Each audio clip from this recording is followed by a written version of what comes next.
even with all that's going on in the world, I'm just sort of more, I don't struggle with the way things are so much.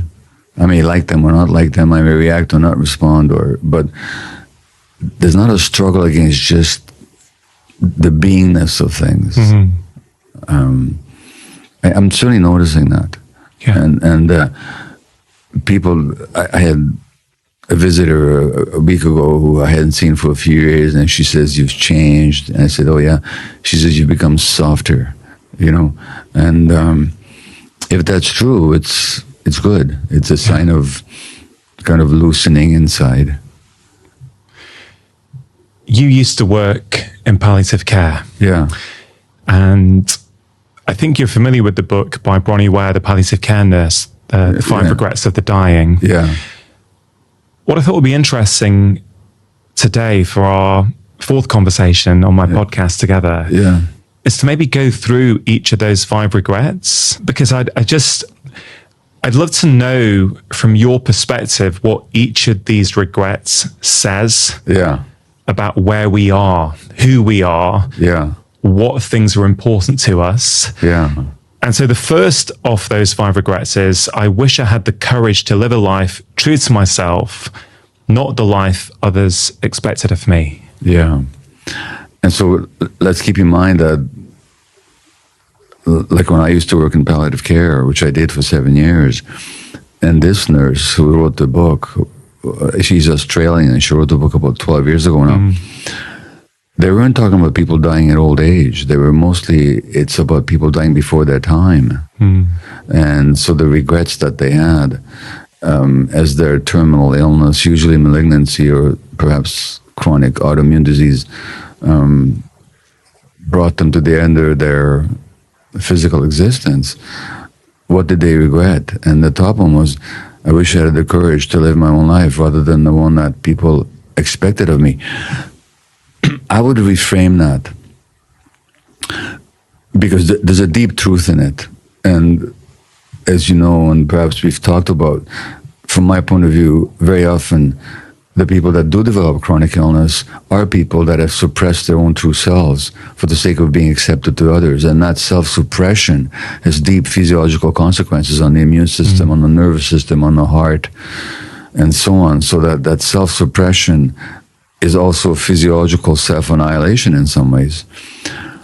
But when she talks about courage, that's a self-judgment. They're saying to themselves, I wish I'd had the courage, as if it was a question of cowardice. It isn't. It's a question of programming. Like, you and I are both parents. We know this. No infant is born suppressing themselves. No infant enters the first day on this earth trying to please anybody. They're just being purely themselves, expressing their joy when it's there, expressing their upset, their distress when that's dominant, but they're purely themselves. So that what she calls courage, or what these people call courage of being myself, is actually a trauma imprint that for some reason they learned early in life, that to be themselves is to court rejection by their environment. So it's not a lack of courage. You can't talk about a 1-year-old lacking courage or a 2-year-old. It's simply an adaptation. Now, later on, they say courage, but really, that courage or the lack of it is a shorthand for something happened to me that I gave up my true self for the sake of being accepted. And that cost me. First of all, it cost them in terms of physical illness, but also cost them in terms of self-respect and dignity. It's a major one. Yeah. Are you living a life at the moment that's true to yourself? I am now. I sense that I am. I believe that I am. That doesn't mean every second I do, but on the whole I do, and it feels really good.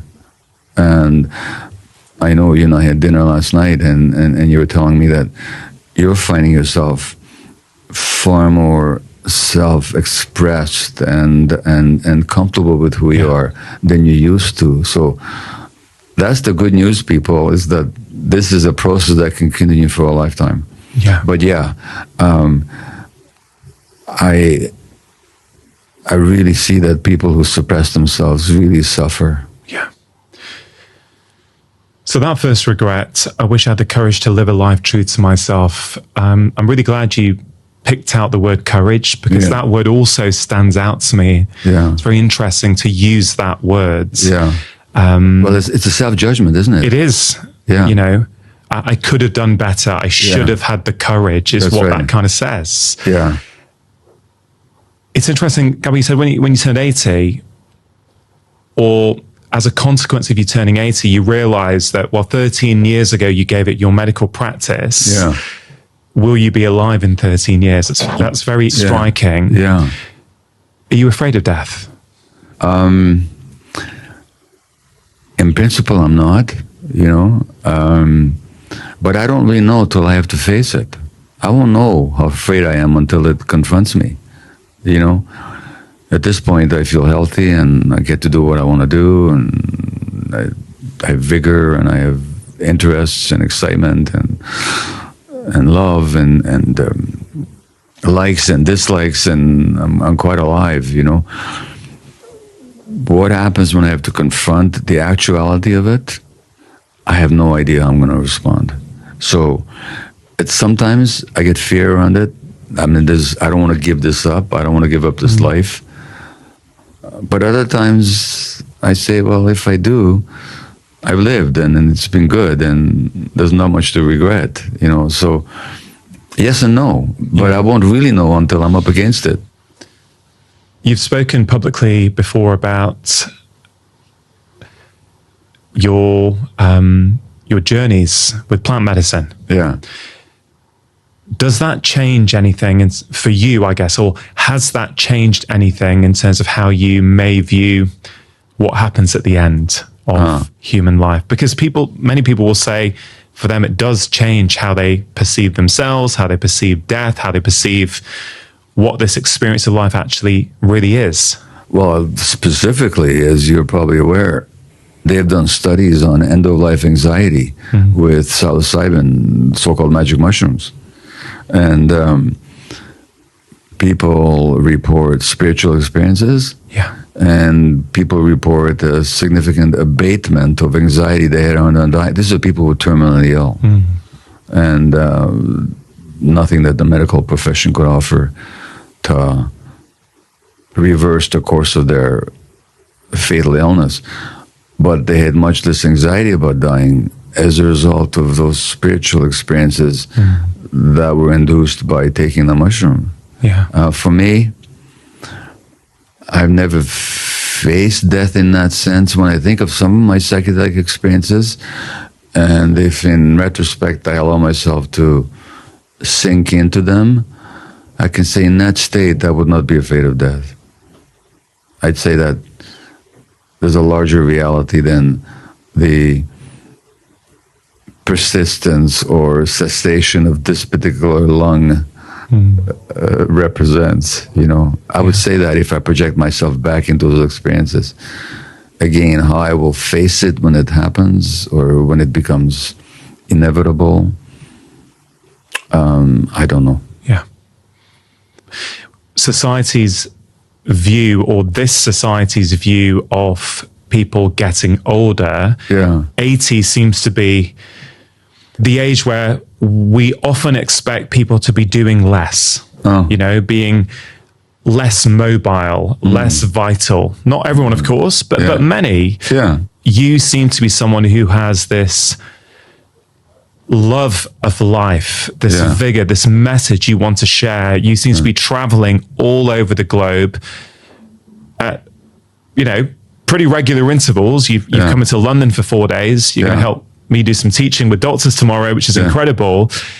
But a lot of 80-year-olds are not doing that. Yeah. Right? And the longevity space within medicine has really exploded over the last few years. People love talking about longevity, right? And I think we're missing something in our discussions about longevity. Well, I think there's a couple of things. But what do you think we're missing? I think it depends what you mean by longevity, first of all, right? Yeah. So, yes, some people want to know, how can I not necessarily live longer, but be independent, mobile, vital as long as I live. So health span versus lifespan. Yeah. And I get that. Yeah. But there's a lot of talk these days about extending lifespan, living to 150 and beyond, and all kinds of crazy stuff, right? And I don't want to stand in the way of human progress at all. One of my fears is that in pursuit of living longer, are we missing something about the beauty and the essence of what life really is? Life is finite. The fact that it's finite is what makes it so beautiful. Yeah. If we could live to 200, would we have even more of these regrets because we'd keep taking life for granted? You know what? You're talking my language, because to tell you the truth, to coin a phrase, all this stuff about longevity bores me to death. I just don't care. What really matters is, what does this moment bring us, or what can we bring to this moment? Let the future take care of itself. Like Jesus says, take no thought for tomorrow. And I really think that this longevity movement is a sign of deep social anxiety, when especially you get these rich people in California with their cryo technology of freezing the body, hoping that 100 years from now they'll be able to unfrozen and there'll be treatments for it bores me. What really matters for me is what makes life meaningful and active and engaged in the present moment. And it's interesting, in English we talk about growing older. Now that's a very telling phrase, because in significant ways when we get older we shrink. Like our skin starts to sag, our muscles are no longer as supple and strong as they used to be. So what does it mean to grow older? We could just say, like you said earlier, get older, which is just a chronological progression. But growing older implies that the growth is actually possible. So in what sense can we actually grow? And I think actually we can actually grow into the present moment and grow in our appreciation for life and what matters, and knowing what doesn't matter, and growing in wisdom. Indigenous cultures, they don't talk about elderly, they talk about elders. Yeah. There's a huge difference. Yeah. So I think there's a natural reverence for age that senior cultures would respect, and modern society kind of dismisses. Now, do I wish that my hair was blacker and more curly the way it used to be? Yeah, I do. And it wasn't gray, and my hair wasn't thinning at the top, and I wish that. But at the same time, I would not want to be as unconscious as I was when my hair was blacker and curlier. Yeah, this is such an interesting point. I've spoken to several menopause experts on this show over the past years. And I remember when doing some research on one of the conversations, I came across research showing that in cultures where women are revered as they get older, their wisdom is respected, they're seen as really important parts of the community. Right. Those cultures report less menopausal symptoms. Isn't that interesting? Just so I'm not misinterpreted, I want to be really clear. I'm not saying that means that all menopausal symptoms would go away if that was the case. I just find it interesting that when the cultural view of growing old is different, we perceive ourselves as having, I don't know, a different symptom profile, if I can put it like that. And the degree of suffering is different, so that maybe they have symptoms or maybe they have certain features, but the suffering is not experienced the same way. Please expand on that, because I think some people will go, what do you mean? If you're either getting symptoms or you're not getting symptoms, explain what you mean by perception of, the suffering, essentially. Well, I was talking to somebody else about this today. So as you and I know, in Western medicine, we kind of medicalize everything. And so we talk about premenstrual syndrome. Now, which PMS, it's a syndrome, it's a medical entity. What is it really? Is that under the impact of hormonal changes, women get more sensitized. So they might have more physical pain and more upset, but we could see that as pathological, or we could actually say that it's a time of truth-telling, that the hormones do sensitize them to things that are not functioning in their lives, which the rest of the time they're acculturated to acquiesce with and to put up with. Yeah. But the menstrual ferment in their bodies makes it less tolerable. So instead of seeing it as a pathology, we could see it as a time of insight. And what if they actually listen to their bodies and listen to what their body's saying no to, that the rest of the month they kind of suppress? Then that could be seen as a time of wisdom rather than a time of suffering. So the physical things are there, but it doesn't have to be experienced as suffering. No. It could be experienced as a time of truth-telling. And actually, a lot of women have told me that once they become aware of that, their relationship to menstruation is totally different. And I think that's what you're saying about menopause as well. Yeah. This kind of speaks to the second regret, which is, I wish I hadn't worked so hard. Yeah. And what I mean by that is, I agree that for many women, Yeah. and I can think of so many patients like this, their hormonal symptoms were actually showing them that the way you're currently living is not in harmony with your body. Exactly. Now, of course, sometimes people struggle to make change. It's hard to make change. Maybe their life is mega stressful, and at that moment they can't change it for whatever reason. And I empathize with that. I understand. Yeah. But for some people who are able to, sometimes it's one of the best things that has happened to them. Yeah. Now, this thing of I wish I hadn't worked so hard, that's an interesting one, because I wish I hadn't worked so hard. And what do I mean by that? Speaking for myself, and I don't know if this is true for you, but I became a physician for some really good reasons. One of them was I genuinely wanted to help suffering humanity. And I thought medicine is a perfect pathway through which I could help people. That's genuine, and I meant it. I also chose a profession where I was fairly confident of making a decent living, so I could support a life for myself and my family. That's legitimate. But those reasons don't make you work too hard. They make you work hard, but they don't make you work too hard. What makes you work too hard, and that's what these people are saying, is you're driven by something that you're not even aware of. And what I wasn't aware of when I went to medical school and when I was a physician for decades is how driven I was to justify my existence in the world and to prove that I was important and worthwhile and so on. And that had to do with the loss of that confidence owing to early childhood trauma. And so it's not a question, nobody says, I wish I hadn't worked hard. To achieve something in life, you have to work hard. They're saying, I wish I hadn't worked too hard. And that too part, the TOO part, comes from being driven by unconscious needs to validate your existence. Where why should any human being have to validate their existence? You know? And so that's what they're saying. And when you're driven to work too hard, you actually ignore what matters.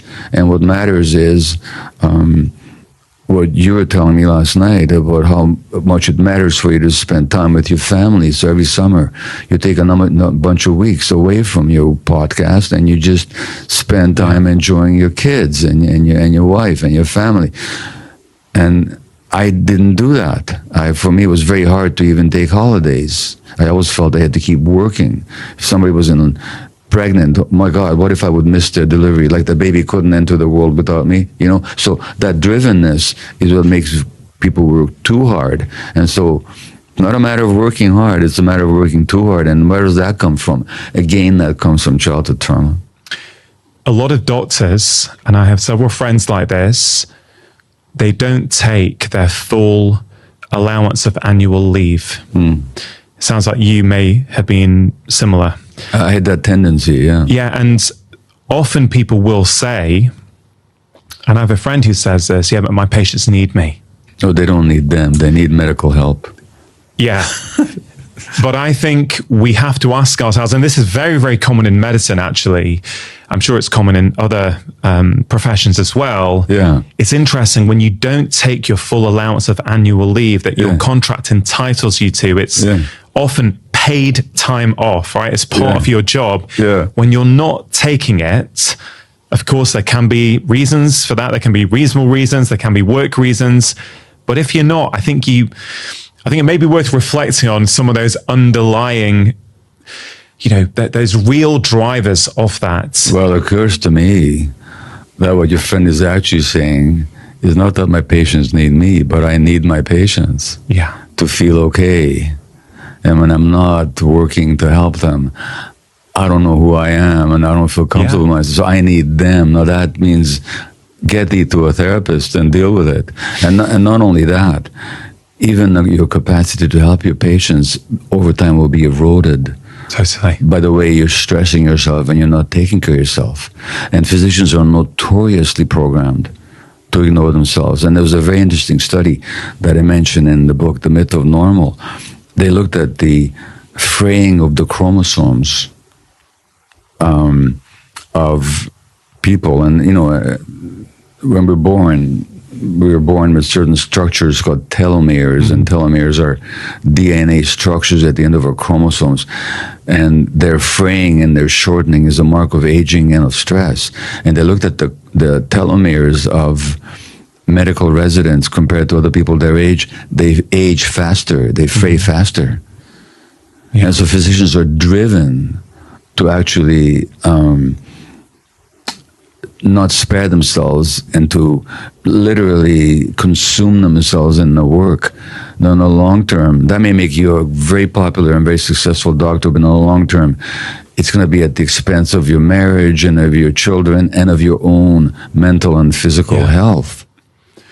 For me, if I look at that situation and I reflect on society and culture, what I see these days is it's very me-focused culture where community has been gradually eroded out. Yeah. And therefore, if we think about a human being needs to feel that they're of value to other people. We need that. In our tribes, 50,000 years ago, we would have felt of value because we would have a role and other people would see that role. They would benefit from it and we would benefit from the things they were doing, whether it's someone's hunting, someone's gathering, someone's putting the fire on, whatever it might be. In this me-focused culture where it's all me, and what are my needs and what do I need to do and how can I better myself, I feel that we often don't feel of value to others. We don't feel important. And so it makes sense that in that culture, you might overwork. You might keep pushing yourself because if you're not working and feeling important there, then actually you may not have that sensation in any other aspects of your life. Well, if you weren't given it's very simple. If in early childhood you're given the sense that you're valued, just because you existed, your parents welcome you and validate you and value you and celebrate you just because you are, then you don't have to keep proving it afterwards. Mm-hmm. But if you don't get that sense, then you have to be important. Yeah. So that sense of needing to be important has to come from missing out on being valued for who you are or being only valued for your achievements. You're valued. Mm-hmm. Look, my parents, bless their souls, but they valued my intelligence, and so a lot of my persona was caught up in being smart and proving my value that way. Well, it's good to be intelligent, but your value doesn't depend on or shouldn't depend on any one quality, whether you're cute or cuddly or handsome or successful or good at sports or smart in school, any of that. Your value is intrinsic, innate. inherent because you're a human being. In this society, as you say, it tends to value people for what they do. And so that can become very, very addictive. But again, going back to your friend who says, my patients need me, and you think about it, and I'm not accusing them of anything, but they're not realizing just how egotistical that statement is. It's as if it depended on them. Mm-hmm. Their patients need good medical care, but they don't need him or her or